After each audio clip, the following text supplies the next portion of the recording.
children, welcome to the online EduClass session for class 6, chapter number 3, Fiber to Fabric.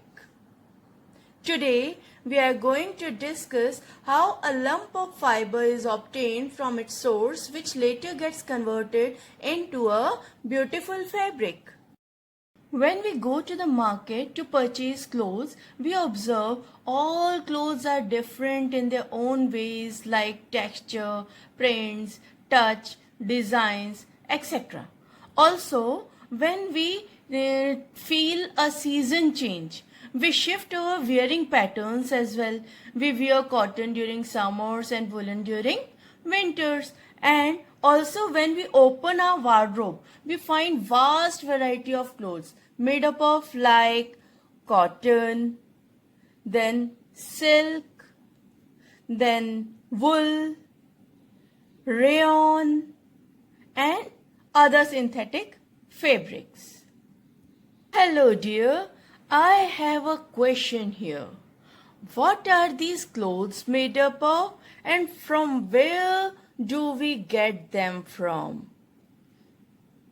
From here, Guruji, our journey of fibers begin, and I start the story for the formation of fabrics from fibers. All these clothes that we have in our wardrobe are made up of threads, very tiny and very beautiful. These are called yarns. So a yarn may be a spun thread used for knitting, weaving or sewing.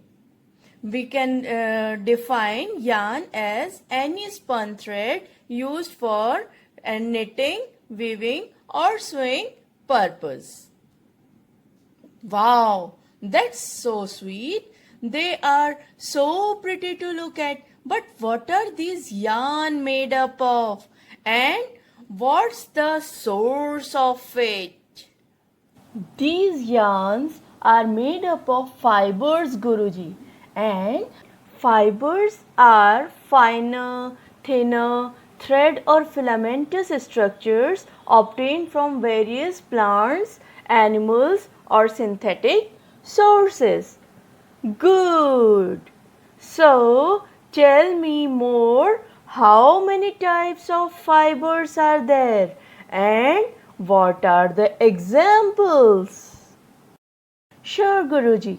There are two types of fibers. These are natural fibers and synthetic fibers.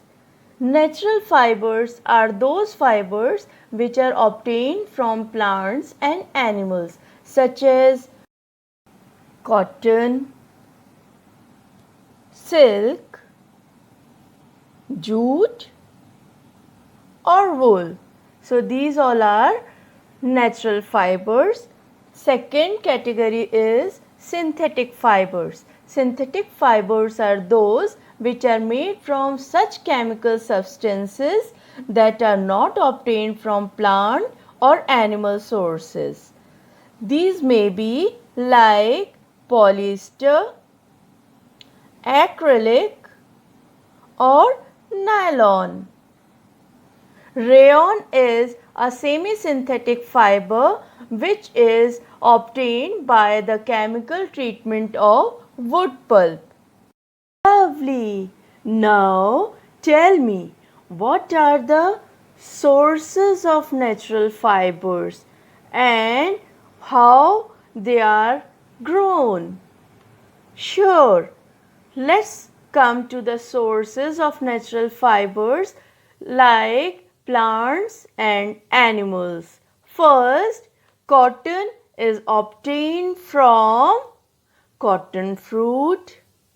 Jute is obtained from jute stem. Wool is obtained from the hairs of sheep.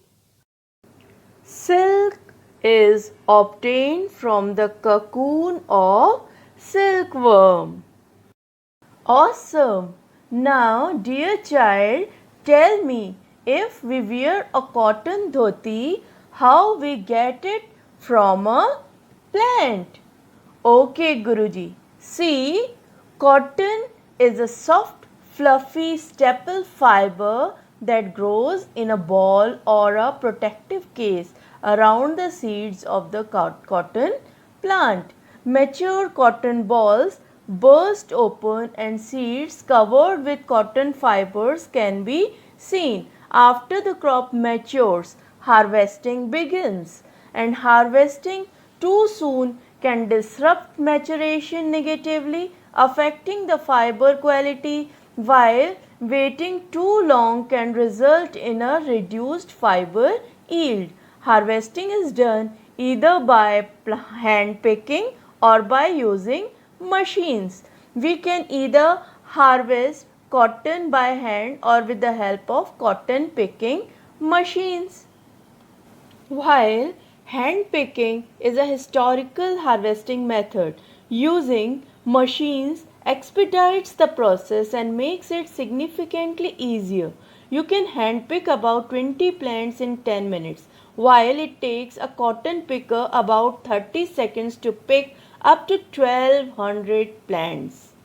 On picking by hand, we pull the cotton out of the ball using our fingers, while using a machine cotton pickers ultimately means leaving the plant intact in the field. They just remove the seeds, cotton from the balls but leave the burrs or the dried locules behind.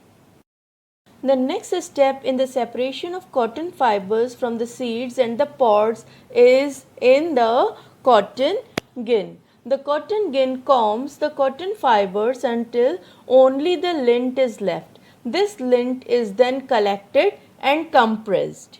So, separation of fibers by combing is the process which we call ginning. In this step, the seeds are separated from the raw cotton and the clean cotton fibers are collected. Oh wow, this is brilliant. Finally, I get it spun and woven and then I can easily wear it. Nice. So children, today we have learned so many interesting facts about fibers. In the next part, we will discuss about jute and some more interesting facts about fibers. Till then, study well, study daily, and always be curious for new stuff. Bye bye.